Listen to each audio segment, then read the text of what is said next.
Kuala Lumpur dia dikenali sebagai suatu yang model teknologinya tetapi yang segar budayanya.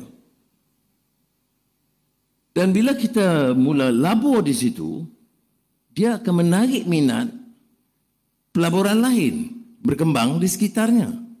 Ya. Jadi 600 juta itu bukan uang kebajikan. Itu pelaburan termasuk untuk menjaga kepentingan sejarah. Ya. Itu amat disenangi kalau Tuanku Sultan Selangor tentunya bangunan Sultan Abdul Samad. Tapi maknanya amat disenangi dari segi itu. Dia tak faham.